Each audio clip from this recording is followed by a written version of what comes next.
Olá, meu nome é Victoria Helena Garcia, sou aluna de Comércio Exterior na FATEC de Indaiatuba e hoje vou apresentar a vocês meu trabalho de graduação, o qual foi orientada pelos professores Michel Munhoz e Ricardo Nóbrega. O tema do trabalho é os riscos nos negócios internacionais em um ambiente globalizado. Para organizar o trabalho, dividi em um sumário em introdução, desenvolvimento, metodologia, o resultado do estudo, o resultado da metodologia e as considerações finais. Na introdução, o primeiro tópico é a contextualização. A área financeira, a cadeia de valor escolhida para o trabalho, é responsável pelo desempenho, gerenciamento e análise das finanças de uma empresa. Sua principal função é garantir a gestão dos negócios voltada ao ambiente financeiro, de modo que reduza seus gastos, evite riscos e maximize assim os lucros. Devido às transformações contínuas do mercado internacional, em conjunto com o processo de internacionalização das empresas, as quais impactam nas operações comerciais globais, muitas vezes atrelada às operações financeiras. Portanto, a gestão de risco envolvida nessas operações internacionais é essencial para evitar riscos e maximizar seus lucros. Na introdução também é apresentado o objeto de estudo, que é a empresa de açaí em pó chamada Awakai, comercializadora e exportadora de açaí, que tem como função fazer parceria com a Sports World, rede de academia localizada em mais de 20 áreas do México. O propósito, então, se faz em Awakai e a Sports World unirem-se para fortalecer os negócios, que consistem na venda de produtos fitness para a rede de academia. A Awakai, assim, ganha evidência entre as academias que propõem uma vida mais saudável associada à obtenção de energia. Na introdução também é apresentado o problema, que se faz em como a Awakai, em um ambiente internacionalizado, pode se informar de modo que se distancie dos riscos comerciais e financeiros associados à aliança com as academias da Sports World, no âmbito micro, e entre problemas relacionados aos países envolvidos, ou seja, Brasil e México, no âmbito macro, demonstrando assim formas de atenuar tais inconvenientes e buscar aumento de vendas e posterior potencialização dos lucros. A pergunta do TG, portanto, se faz em descrever os principais riscos envolvidos nos negócios internacionais, que podem afetar as operações financeiras e comerciais. Outro assim, como pode-se minimizá-los, ao analisar por meio dos critérios utilizados pelas agências de rating o âmbito macro entre Brasil e México e o micro entre a Awakai e a Sports World. Ainda na introdução é a apresentação das hipóteses a serem confrontadas e analisadas, onde a primeira é o risco país pode interferir nas atividades empresariais pela intervenção do governo ou nação, o que causa implicações para a empresa. A hipótese 2 fala sobre o risco comercial, atado ao risco de inadimplência, isso é, probabilidade do cliente ou país atrasar pagamentos de qualquer característica ou postergar prazo combinado, podendo afigurar assim situações adversas na empresa. Por fim, o objetivo. O objetivo consistiu em sistematizar um modelo que, por meio dos critérios utilizados pelas agências de risco, associou às empresas as notas atribuídas aos países, e desta forma buscou-se atenuar os possíveis inconvenientes financeiros e comerciais relacionados aos processos de exportação. Além da apresentação desses riscos, na metodologia exploraram-se 2 estudos de caso, um macro, sobre as relações entre México e Brasil, e outro micro, das empresas relacionadas, a Awakai com a Sports World. Isso em um cenário de internacionalização e possível aumento das vendas. A justificativa do trabalho é a contribuição para as empresas que procuram se internacionalizar, assim como para terem conhecimento e para quem tem em mente modos de reduzir a probabilidade de impacto em sua empresa, assim como para alunos do comércio exterior. Os procedimentos metodológicos foram uma pesquisa exploratória. A coleta de dados se deu por meio de investigação bibliográfica demonstrada através de análise de relatórios, revistas, livros e da internet em si. O resultado macro de uma pesquisa entre Brasil e México, países envolvidos, a organização, objeto de estudo desse trabalho, e assim foi realizado um estudo de caso, a fim de verificar as ameaças dos negócios internacionais da empresa Awakai ligada à aliança com a Sports World. Portanto, a apresentação e análise de dados é qualitativa, de modo que exibiu informações de dados conduzidos por uma ampla gama de métodos, estruturas teóricas e análises conceituais. No desenvolvimento. Internacionalização das empresas e seus riscos na gestão financeira. Com a multiplicação das relações entre agentes econômicos e a abertura de mercado, é possível a globalização. E para inserção nesse mercado global, é preciso que a empresa seja internacionalizada. E para isso, é necessário melhoria no desempenho e planejamento financeiro. A ausência de conhecimentos dos riscos afetam no processo e aumenta o custo dos processos de internacionalização. Então, é preciso ter claro os riscos de entrada e o grau de comprometimento. Benefícios e desafios financeiros comerciais da internacionalização da empresa. Benefícios: posição comercial forte, preços mais rentáveis e competitivos, maior ciclo de vida do produto e menos dependência do mercado interno. Desafios: grande burocracia imposta, legislação, adaptação do produto e funcionário adequado de comércio exterior. Com as diferentes culturas, economia, política e legislações, a percepção e avaliação são necessárias para mitigar os efeitos dos riscos da internacionalização. O risco país é o governo-nação intervindo na política da empresa, o que leva a pouca liberdade. O exemplo, Singapura e Nova Zelândia têm grande liberdade econômica, ou seja, o risco país nesses lugares é menor. Já lugares como Rússia e Ucrânia são lugares que o risco país está alto, segundo as agências de rating, que fazem análises qualitativas e quantitativas para dar um índice de risco país. Rússia e Ucrânia, devido à guerra de 2022, estão encontradas pelas agências com alto risco e rebaixadas para junks. Agora, para resolver tais empecilhos de riscos comerciais, é preciso que verifique se o governo é estável, se a classificação feita pelas agências de rating, como é, se está ok, se não, e se a política do país pode afetar na hora da empresa honrar com seus compromissos. Já no risco comercial, diferente do risco país, envolve pagador e cobrador, e não somente o país e quem está inserido. Pode ser regulado por parceiros comerciais, que entre dois países o protegido vai ser a empresa nacional, então a internacional irá ser prejudicada, e a falta de pagamento, causando inadimplência e destruindo o fluxo de caixa dessa empresa. Por isso é importante a avaliação do comprador, grau de endividamento e verificar pelo menos 3 últimos exercícios da empresa. Para minimizar o risco país e o risco comercial. Como dito, uma análise comercial e do país é importante. Além disso, temos a política de crédito, que além de reduzir os riscos, dando a essas empresas que não têm liquidez suficiente uma oportunidade de compra, ela também alavanca as vendas. E auxilia a empresas que estão inseridas em países com problemas a ter esse poder de compra e a empresas com problemas comerciais. Mas essa política de crédito tem seus poréns, porque ela deve ser bem analisada antes de liberar o crédito para alguma empresa. Então, com uma política de crédito bem estruturada, é possível aumentar as vendas e diminuir os riscos. Uma terceira forma, de minimizar os riscos país e o risco comercial é a análise através das agências de rating. Essas análises são quantitativas, qualitativas e jurídicas. Os ratings dados por essas agências em suas avaliações permitem que os soberanos sejam classificados como grau de investimento, grau especulativo, e isso auxilia na percepção dos riscos, como vocês podem ver na tabela ao lado. Os países classificados entre A são um grau de investimento com qualidade alta e baixo riscos. Os classificados entre B tem um grau de investimento e qualidade média, ou estão já em categoria de especulação ou baixa classificação. Já os classificados em C e D são os países, ou empresas com risco alto de inadimplência e baixo interesse dos investidores. Então, possuir uma boa classificação na escala de rating é um dos sinalizadores de que investir nesse país ou nessa empresa não acarretará prejuízos ou riscos eminentes. Existem 2 riscos, o soberano e o país, assim como existem os riscos ligados às empresas. Já com a forma de pagamento, ela define as obrigações e responsabilidades de ambas as partes, exportador e importador. Por isso é importante definir uma forma de pagamento adequada. Então, aqui a gente apresenta as vantagens e desvantagens para exportador e exportador e dá as características de cada uma das 4 formas de pagamento. Sendo que a carta de crédito, apesar de ser mais custosa, e é a mais utilizada no comércio exterior, então ela é uma das propostas, e o pagamento antecipado, que é muito bom, muito seguro para o exportador. Mas o importador às vezes pode usar isso como um empecilho. Então essas 2 formas de minimizar os riscos são extremamente importantes.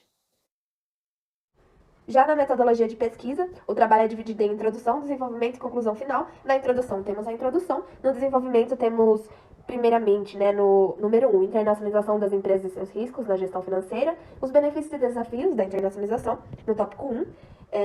Já no 2 temos os riscos internacionais, por Cavo Gil, dando uma pauta aí principal para o risco país e risco comercial. No 3 temos como minimizar os riscos nos negócios internacionais, sendo política de crédito, agências de rating e as formas de pagamento internacional.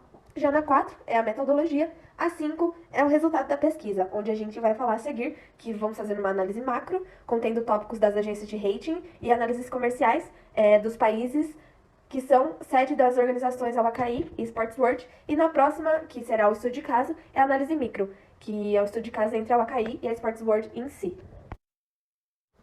Aqui temos o resultado da pesquisa entre Brasil e México a partir das variáveis das agências de rating, e esse primeiro é o estudo macro, onde vai estudar os países sede das organizações Awakaí e Sports World. Primeiro temos a renda per capita anual.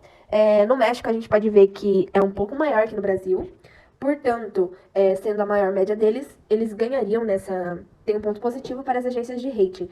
No Brasil, foi bem baixo a renda per capita, principalmente por conta da pandemia, entre 2020 e 2021.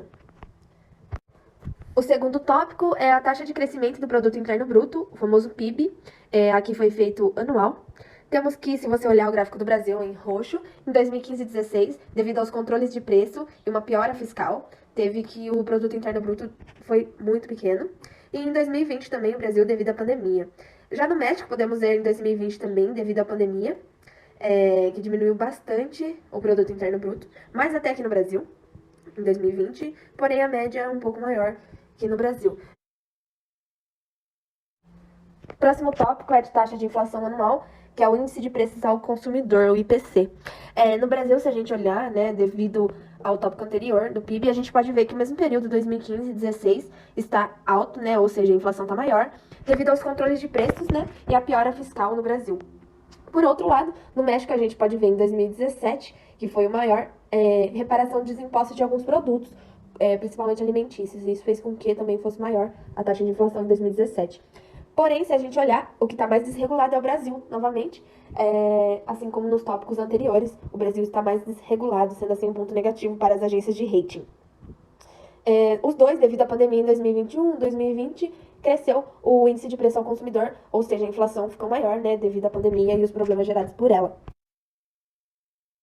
O próximo tópico é a balança fiscal, o saldo do orçamento dividido pelo PIB. No Brasil, como já dito, em 2015 e 2016 é uma grande crise, né? Medidas econômicas fiscais e controle de preço fizeram com que o saldo da balança fiscal fosse maior devido ao endividamento, né? E uma série de questões. Já no México, podemos ver um período maior aí entre 2015 e 2014, pressões orçamentárias de longo prazo sobre as finanças públicas, consolidação fiscal e austeridade, que foi uma coisa parecida aí com o que aconteceu no Brasil. E como sempre, né, a balança fiscal mais alta em 2020 e 2021 em ambos os casos, devido à pandemia.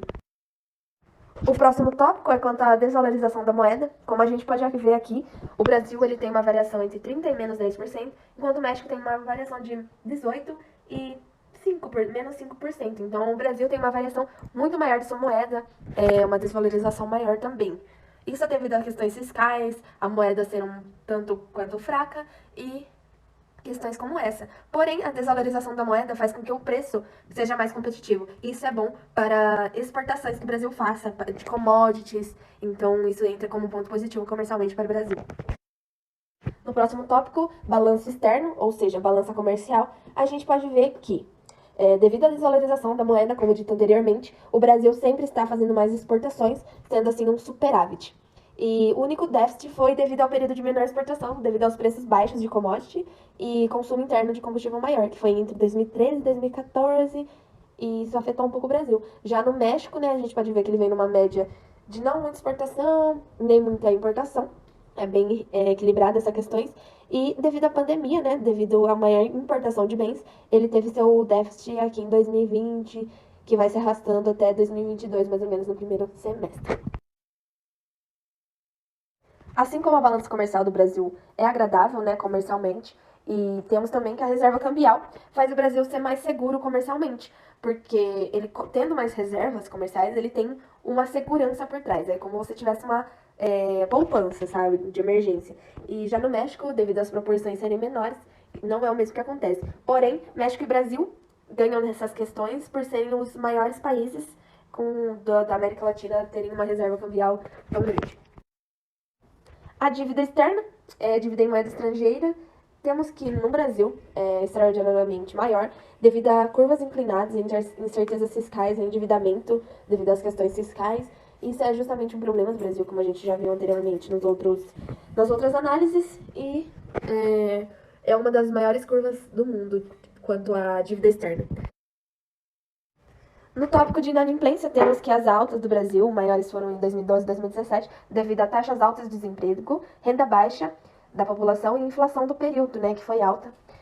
E no México, 2014 e 2015 foram mais altos devido ao baixo desenvolvimento da população no período. Então, isso afetou, sendo que as pessoas não conseguiram pagar os seus débitos.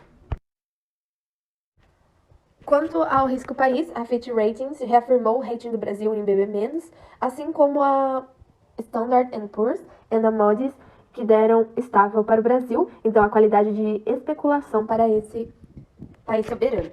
Já para o México, a gente tem a Standard Poor's classificando como BBB, pela Fitch Ratings como BBB-, e a Moody's Baa1. Então, reafirmando todos os índices apresentados, a qualidade média do México é um pouco acima, positivamente, em relação ao Brasil, devido à apresentação dos índices acima. Por outro lado, quando a gente fala sobre risco comercial, é fácil de verificar que, como a reserva cambial dá uma segurança aos parceiros do Brasil, isso seria um ponto positivo comercialmente para o Brasil, como a sua desvalorização da moeda, dando um preço mais competitivo, e a balança comercial, que devido à desvalorização da moeda e de outras questões, também deixa o Brasil positivo nessas questões comerciais. Caso de estudo. É a empresa Awakaí, exportadora de açaí em pó, empresa inserida no Pará, com exercício desde janeiro de 2020. No mercado exterior, ela teve a proposta de internacionalização, com o principal parceiro comercial México, então tendo problema o aumento das vendas para atender as academias da Sports World, e para isso é preciso se informar dos riscos comerciais e financeiros internacionais associados a essa aliança e como é possível reduzi-los e potencializar lucros. Com uma análise, a gente vê que o risco comercial pode estar vindo da Sports World. Então, a gente faz uma análise do índice de inadimplência no México e no Brasil. E a falta de pagamento, por exemplo, da Sports World pode levar a um desestruturamento no fluxo de caixa. Já no caso do risco país, seria o México. E como a gente pode ver ao torno do artigo, a pandemia desestruturou o México. Então, ele não é um país muito estruturado. Pois o mercado automotivo em 2020 teve uma queda devido à pandemia. Além disso, é importante ver a classificação na agência de rating. O México ele está estável, diferente de países como Rússia e Ucrânia. Para minimizar, é pertinente que seja feita uma análise do país, México, clientes, Sports Wars, e do mercado, o mercado alimentício, sendo a política de crédito e a forma de pagamento amigas para minimizar tais riscos. A política de crédito bem estruturada e forma de pagamento seria as mais seguras, o pagamento antecipado e a carta de crédito. Considerações finais. Quanto à problemática, a Awakaí pode ter a sua solução ao se informar através das análises das agências de rating e por meio desse trabalho, onde os riscos são descritos, de modo que se distancie dos riscos comerciais e financeiros associados a essa aliança com a Sports World no âmbito micro e entre problemas relacionados aos países envolvidos, Brasil e México, no âmbito macro. No artigo, então, foi demonstrado formas de atenuar tais inconvenientes para uma posterior busca de potencialização dos lucros e aumento de venda. Assim sendo, há uma preocupação quanto à importância do tema e da cadeia de valor financeiro. Quanto às hipóteses, a primeira hipótese sobre o risco país interferindo nas atividades empresariais pela intervenção do governo e da nação pode, por meio das análises utilizadas pelas agências de riscos, onde é associada às empresas as notas atribuídas aos países, e foram comprovadas. E desse jeito, realmente, o âmbito macro do risco país pode afetar as organizações. A segunda hipótese, onde é dito que o risco comercial atado ao risco de inadimplência pode acarretar problemas, devido ao cliente atrasar pagamentos de qualquer característica, podendo afigurar situações adversas à empresa. Também foi comprovado por meio dos critérios utilizados pelas agências de rating e pela análise micro, onde analisa o fornecedor e cliente. Como último ponto, quanto ao objetivo, evidencia-se que o objetivo do trabalho foi atingido, pois foi sistematizado um modelo que, por meio dos critérios utilizados pelas agências de risco, associou às empresas as notas atribuídas aos países, e desta forma buscou-se atenuar os possíveis inconvenientes financeiros e comerciais relacionados aos processos de exportação, além da apresentação desses riscos. Sugere-se, por fim, para futuros estudos, a meta de aprofundar os riscos dos negócios internacionais sugeridos por Cavo Gil, como o risco monetário e cultural, tanto entre o ambiente micro, Sports World e Awakaí, quanto ao ambiente macro, o México e o Brasil. Além disso, é possível falar das resoluções para evitá-los e reduzi-los, como o convênio de pagamentos e créditos recíprocos, seguros das importações, assim como as 5 etapas de gerenciamento de risco. Conclui-se, então, que, devido às proporções apresentadas, espera-se que o trabalho possa, correspondente à imensidão do tema, propiciar futuras análises e discussões em torno do assunto. Aqui são as referências usadas para o trabalho.